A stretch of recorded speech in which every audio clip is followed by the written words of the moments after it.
welcome back sa ating YouTube channel, ang ating Momsyan, kung saan tuturuan ko kayo ng mga iba't ibang tutorial kung kayo ay stay at home like me at gusto nyong kumita like me habang nasa bahay. Kahit pauti-uti lang mga sisi ay meron tayong pwedeng pagkakitaan, diba? Kahit habang tayo ay nasa bahay lang mga sis. Alam ko sining nasa pinto. Alam ko may nakasiling. So, ayan na nga mga Momsyan. So, isa ito sa mga benefits kung ikaw ay isang Shopee affiliate, diba? So, sa lahat na sa video ko na makikita nyo, sa mga recent video ko, ang talagang binibideo ko is about Shopee affiliate. So, kasi isa po akong Shopee affiliate, and gusto ko pong i-share sa inyo kung gaano kaganda ang pagiging Shopee affiliate. Hindi pa naman ako kumikita ng ganoong kalaki katulad ng mga sikat na affiliate. Pero, nagkakaroon din naman ako ng konting kita para may konting pandagdag kahit pambili ng mga bigas, diba? So, ang pinakamalaking kinita ko na sa pagiging Shopee affiliate ay umabot na ako ang isang sahudan ko ay umabot ako ng 2.8, ganon. Yun yung kasagsagan talaga ng live stream nito lang. Nawalan ako ng live stream noong August 23, and until now, hindi pa rin bumabalik. So, nakakailang follow off na rin ako sa CS. Sabi nila, nasa assigned team na daw, na ilipat na daw. So, entay-entay na lang daw ako. So, ngayon ay November na. So, August, September, October. So, halos magtatatlong buwan na. Hanggang ngayon, wala pa rin akong live stream.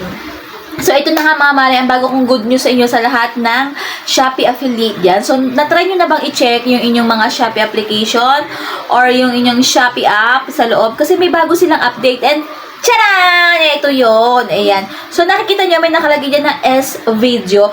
So, napakagandang,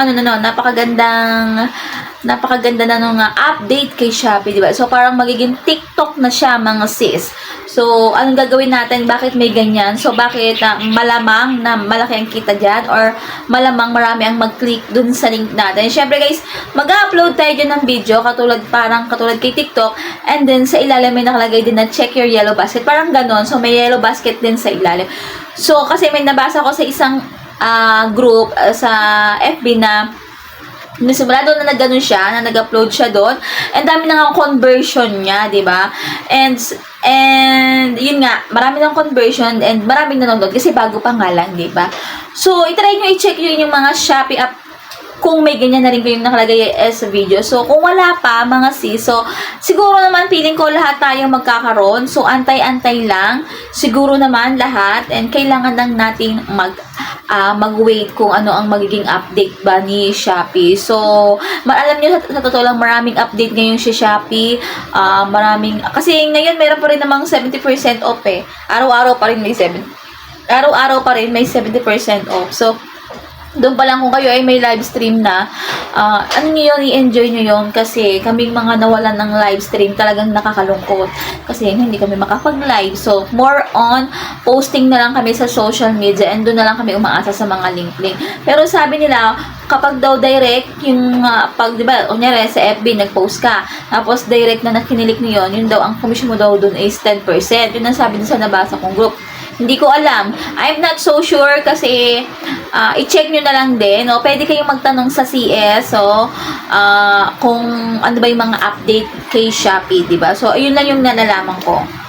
So, ayun lang. So, yun naman sa mga nagtatanong yung kanilang mga payment settings. Ayun nga sis, kung pending pa rin, kailangan nyo talagang maghintay kasi ako halos 6 na buwan din ako naghintay, and kapag may mali, kailangan mo siyang i-edit, and then you will wait again and again hanggang ma-approve nila yung payment settings. Yun nga, patience is a virtue. Charot. So, ayun nga, kailangan nyo talagang maghintay, mga sisi. So, huwag kayong magsasawa. So, wait nyo lang habang tayo naman ay nasa bahay, diba? Antay-antay nyo lang. So, maraming mga pagkakakitaan sa bahay natin, mga sis, sa pamamagitan ng online. Marami talaga as in. So, ako nga, ganun din ang ginagawa ko. Talagang try. Hindi naman lagi may kita, pero at least, diba, may pumapasok kahit papano. So, ayun lang mga sis. So, sana lahat kayo ay may natutunan dito sa may pa-S video ngayon ni Shopee, and sana lahat tayo magkaroon na nito, no sis. So, kasi yung isa kong account meron na nito, so nag-uumpisa pa lang ako magawa ng mga video, and i-upload ko siya dito, and gumagawa rin ako ng video para naman doon sa isang platform, nilalagay ko rin kay TikTok, kasi isa rin ako TikTok affiliate. So, ayun lang mga Mars. Sana may natutunan kayo and comment down below kung ano pa yung mga gusto niyong tanong at sasagutin natin yan sa ating next na video. No? Kahit walang masyado nagtatanong, kahit walang masyado nanonood sa atin, okay lang yan. Diba? Libangan na rin natin to mga sis. So, yun lang. So, I hope you like it. And please don't forget to subscribe to our channel kahit hindi tayo masyadong And, yun lang mga Mars. Bye! Happy earnings! Happy earnings sa inyong lahat mga sis. Malapit na ang Pasko kaya dapat, tayo, go, go, go, go. And, tsaga-tsaga tayo mga sis. Yun lang mga sis. Bye!